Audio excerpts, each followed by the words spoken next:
From showing my kids real empathy and respect to setting boundaries that make sense, today I'm sharing some of the gentle parenting techniques and rules that I feel make me a better mom. So make sure to watch till the end. First, let's start with the basics of gentle parenting. So what is gentle parenting? Gentle parenting is exactly what it sounds like: a kinder and gentler way to raise children. The term comes from Sarah Ockwell Smith, a child care expert and author of the Gentle Parenting book. At its core, gentle parenting is about communicating with your kids and viewing them as unique individuals rather than extensions of yourself.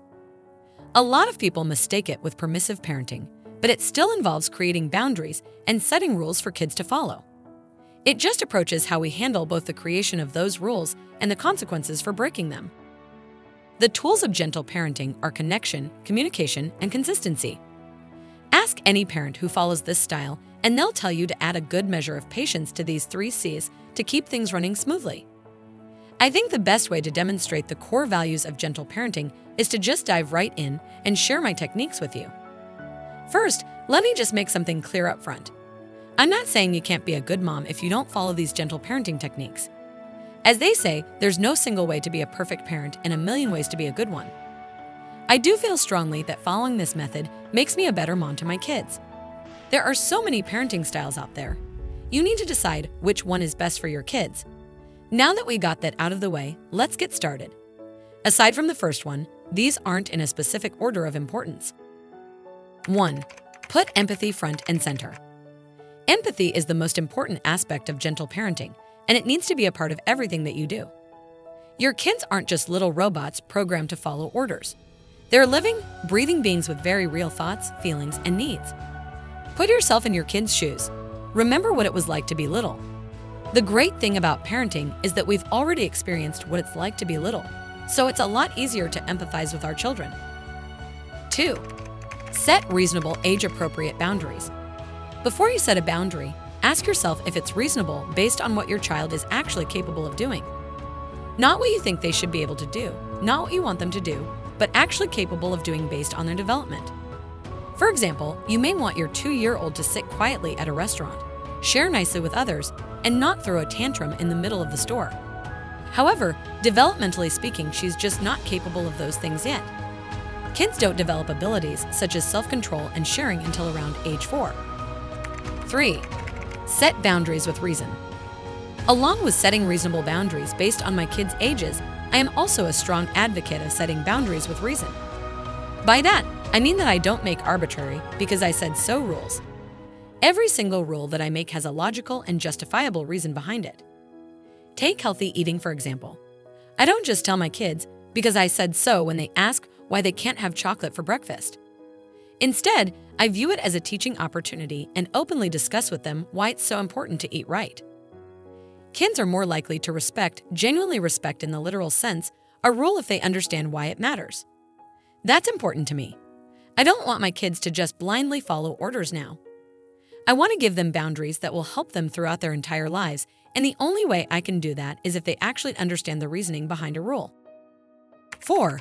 Don't be afraid to say yes sometimes. Let's go back to healthy eating. When we're home, I focus on feeding my family real homemade food. That means saying no to and limiting processed junk, sugary snacks, and other stuff that's not really good for anyone, let alone kids. However, when we go on vacation, I say yes more often. We still eat healthy for the most part, but I relax the rules and let them have things that they don't often get at home. Some would find that inconsistent, but I explain to my kids up front that vacation rules are different from home rules. So they know not to expect the same laxity at home, if that makes sense. 5. Raise your words, not your voice. One of my favorite gentle parenting quotes comes from the poet Rumi. It goes, "Raise your words, not your voice. It is rain that grows flowers, not thunder." Unless your goal is to terrify and terrorize, yelling at your kids doesn't really accomplish anything. Think about it. How do you feel when someone screams at you? Just about every parent has snapped at some point and shouted at their kids. I'm not saying you're a bad mom if you have. I'm just saying that we need to try harder, as hard as humanly possible, to hold our tempers and speak to our kids with the same level of respect that we expect from them. 6.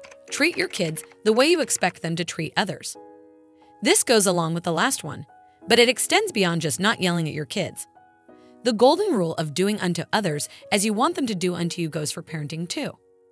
Treat them the way you want them to treat you, and the way you hope they'll treat others. Also remember, respect is earned, not freely given.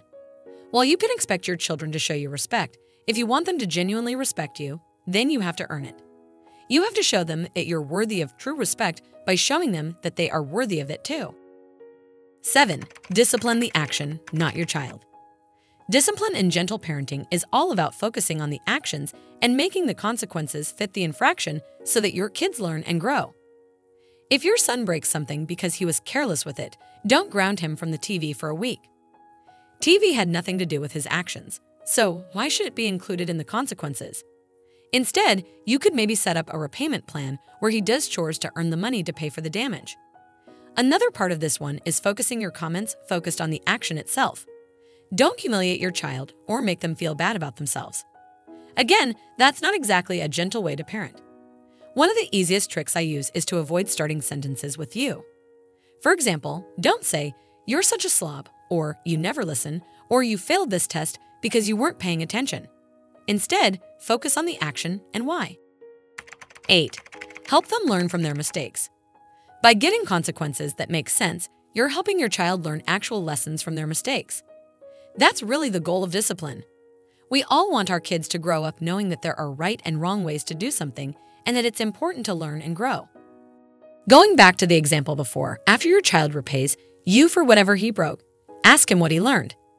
He may tell you that he learned he needs to be more careful in the future and that it's hard work making enough money to buy the things we want. Let him know that you're proud of him for recognizing that.